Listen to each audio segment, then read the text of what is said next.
జై హనుమాన్. నమస్కారం అండి. హనుమాన్ చాలీసా భక్తి ప్రయాణంలో ఈరోజు మనం 16 నుంచి 20 వరకు చౌపాయిలు, అర్థం మరియు జీవన పాఠం నేర్చుకుందాం. ఈ చౌపాయిలలో హనుమంతుడు ఎలా భక్తులకు సహాయం చేస్తాడు, ఎలా అసాధ్యం అనిపించే పనులని కూడా సులభం చేస్తాడు అనేది నేర్చుకుందాం. తుమ ఉపకార సుగ్రీవహి కీన్హ రామ మిలాయ రజపద దీన్హ. ఈ చౌపాయిలో హనుమంతుడు మిత్రుడి జీవితాన్ని మార్చే మార్గదర్శిగా వర్ణించబడతాడు. సుగ్రీవుడిని రాముడితో కలిపి రాజ్యాన్ని అందించాడు అనేది దీనికి అర్థం. సరైన మార్గదర్శనం జీవితాన్ని మారుస్తుంది అనేది ఈ చౌపాయి మనకు నేర్పించే జీవన పాఠం. తుమరో మంత్ర విభీషణ మానా లంకేశ్వర భయ సబు జగజానా. ఈ చౌపాయిలో హనుమంతుడు సలహాదారుడిగా, జ్ఞానమూర్తిగా వర్ణించబడతాడు. విభీషణుడు హనుమంతుడి మాట నమ్మి లంకాధిపతి అయ్యాడు అనేది దీనికి అర్థం. మంచి సలహా భవిష్యత్తును మార్చేస్తుంది అనేది ఈ చౌపాయి మనకు నేర్పించే అద్భుతమైన జీవన పాఠం. యుగ సహస్రయోజన పరబాను లీల్యోతాహి మధుర ఫలజాను. ఈ చౌపాయిలో హనుమంతుడు అపార శక్తి గల బాలుడిగా వర్ణించబడతాడు.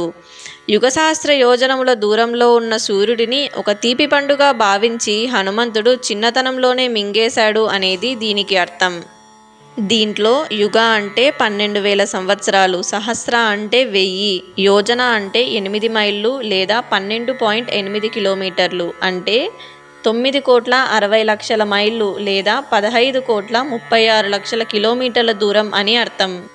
నమ్మకం ఉంటే అసాధ్యము కూడా సాధ్యమవుతుంది అనేది ఈ చౌపాయి మనకు నేర్పించే జీవన పాఠం. ప్రభు ముద్రికా మేలి ముఖమాహి జలదిలాంగి గయే అచరజనాహి. ఈ చౌపాయిలో హనుమంతుడి శక్తి సామర్థ్యాలు, రామభక్తి గురించి వర్ణించబడుతుంది.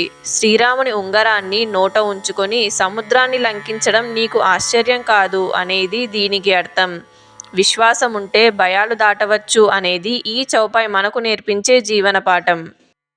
దుర్గమ కాజ జగతకే జేతే సుగమానుగ్రహ తుమరే తేతే. ఈ చౌపాయిలో హనుమంతుడు ఎంత కష్టాన్నైనా సులభం చేసేవాడిగా వర్ణించబడతాడు. ప్రపంచంలో ఎంత కఠినమైన పనైనా ఆ వీరాంజనేయుడి కృపతో సులభం అవుతాయి అనేది దీనికి అర్థం. దైవకృప ఉంటే అడ్డంకులు తొలగుతాయి అనేది ఈ చౌపాయి మనకు నేర్పించే జీవన పాఠం. ఈ చౌపాయిలు మనకి ఒకటే చెప్తాయి: దేవుని మీద నమ్మకం, మంచి మార్గం, ధైర్యం కలిస్తే అసాధ్యం అనేది ఏదీ ఉండదు. ఈ ప్రయాణంలో మీరు నాతో పాటు ఉండాలని మనసారా కోరుకుంటున్నాను. జై శ్రీరామ్, జై బజరంగబలి.